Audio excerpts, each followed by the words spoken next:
What's up, everybody? I'm Mike from Mike's Reef Tank. Today is the last part of our 3-part beginner corals videos. Alright, so we got our top 5 beginner SPS corals. At number 5 we have Acropora, one of the most difficult in this list. These guys like a lot of light and a lot of flow. In this first picture we have a huge colony of green slimer. This is one of the easiest ones to start off with if you want to get into the realm of SPS corals. SPS's main food source is lighting, but will benefit from supplemental feeding. They enjoy intense lights, par between 200 and 300. These guys want to be at the top of the tank getting as much light as possible. They prefer strong variable flow to ensure nutrients are delivered and waste is removed. And as I said before, the placement, you got to put them high in the tank to make sure they get the right light requirements. In the second picture, this is the Top Shelf Aquatics Pink Cadillac Acropora. And this last image is their Fruity Pebbles Acropora. Alright, water parameters for Acropora. Temperatures between 75 and 80. Alkalinity between 8 and 12 DKH. Calcium levels between 400 and 450 parts per million. Magnesium 1250 to 1350. And for all these corals, your nitrates and phosphates want to be low, so you want to stick between the 1 and 10 parts per million for nitrates and 0.01 to 0.05 parts per million for your phosphates. These are really awesome corals, a lot of different colors. People love these things. They are on the hard side compared to the rest of these beginner corals, so it's something you want to work yourself into. I am thinking about stepping my foot into the water on these guys, but first I'm trying to see if my Montipora and my Poecilophora thrive in my nano aquarium.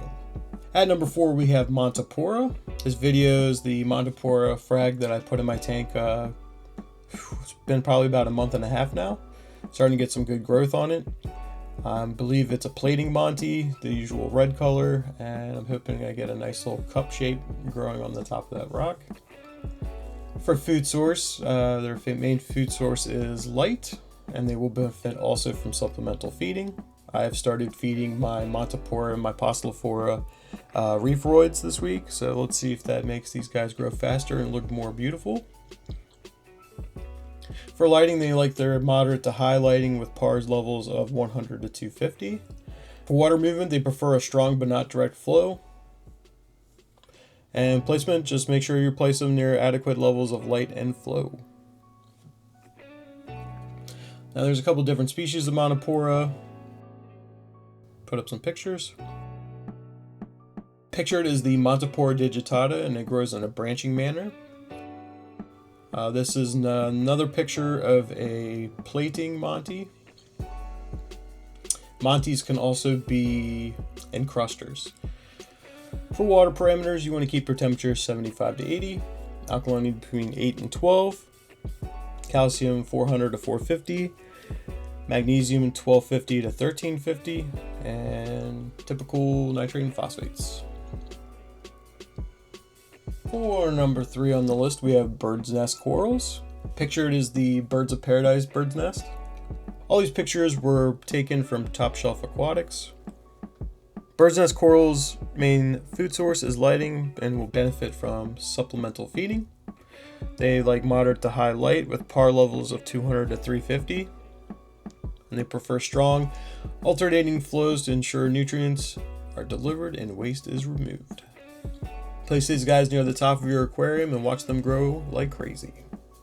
For water parameters, they enjoy 76 to 80 degrees Fahrenheit, alkalinity 8 to 10, calcium 400 to 450, magnesium 1250 to 1350, and our typical nitrate and phosphates.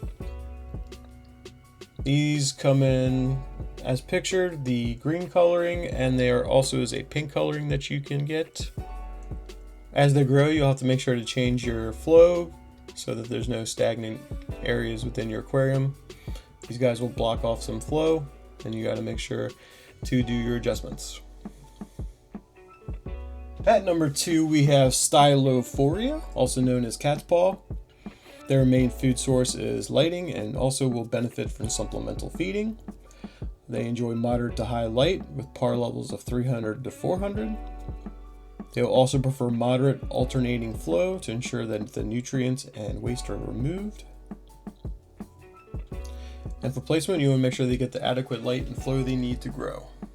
For water parameters, they like their temperature between 75 and 80 degrees, alkalinity 8 to 9.5, calcium 420 to 440, magnesium 1260 to 1350, and normal nitrates and phosphates.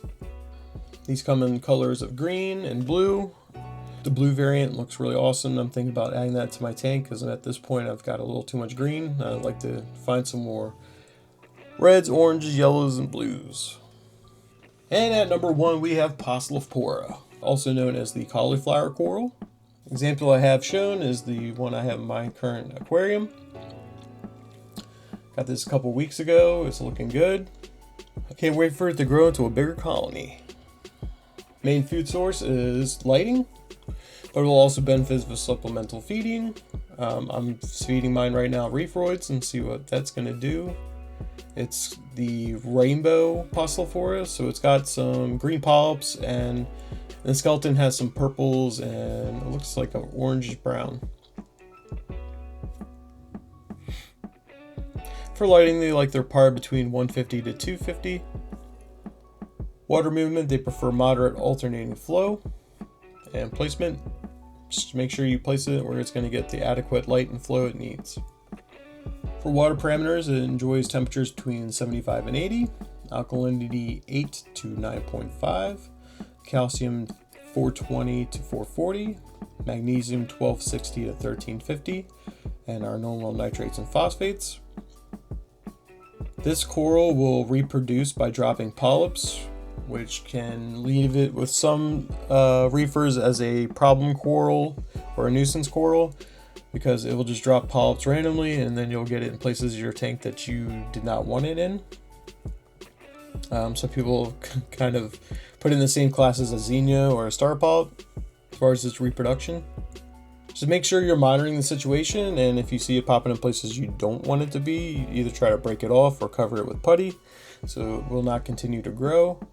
You could just let it grow and get into some nice sized frags and sell those off to your local fish store or trade. So have some different options on what you could do as far as if you want to consider this a pest.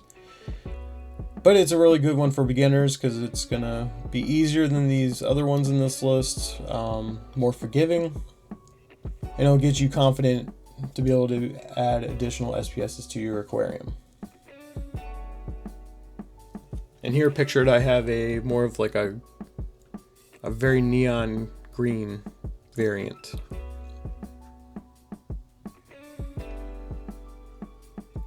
Alright, so our SPS corals. We're seeing a lot of same kind of trends like we were with LPS, right? So these corals need a lot of lighting, so you have to make sure you have adequate lightings for your system, and they enjoy a lot of flow. So you have to make sure to have wave makers or any kind of circulating pumps in your system. For the lighting, recommendations are to either purchase or rent a par meter so you can actually check all levels of your aquarium to make sure that each coral is getting the right amount of light. For flow, you're probably going to need multiple wave makers in different directions, maybe even put them on a timer set to get that random flow that they need. These are definitely some awesome corals. They make up most of our reef, come in a lot of variety of colors, and seem very enjoyable in this hobby. I'm excited about in the future being able to see if I can get some macros in there. I'd love to see some macros growing in my tank. So these are the beginner SPSs. Some things to think about and try to see if they can grow in your aquarium. Try to get small frags. Don't buy large colonies. You can get frags for cheaper. If you really want to try these and you're not wanting to spend a lot of money, sometimes your live fish store will have like bargain bins like mine did, and I was able to get my Montipore for $10 and say, let's try this out and see if it works out. And if not, it's not too big of a loss. Once you become more confident in this hobby, then you can start reaching out and maybe look at Top Shelf Aquatics website. They got some really awesome SPS corals, and just keep going in the hobby and enjoy it. Some of these guys can be showstoppers in your aquarium. All right, that's going to do it for today's episode and the rest of this series. I'll make sure to post this video into the same playlist as the other two for Softies and LPS. If you enjoyed this content, please like and subscribe. It's really appreciated. If you have any comments, any experience you've had with SPS, please put them down below.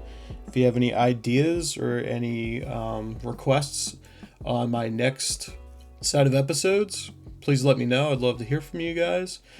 And as always, I hope you guys have a great day and happy reefing.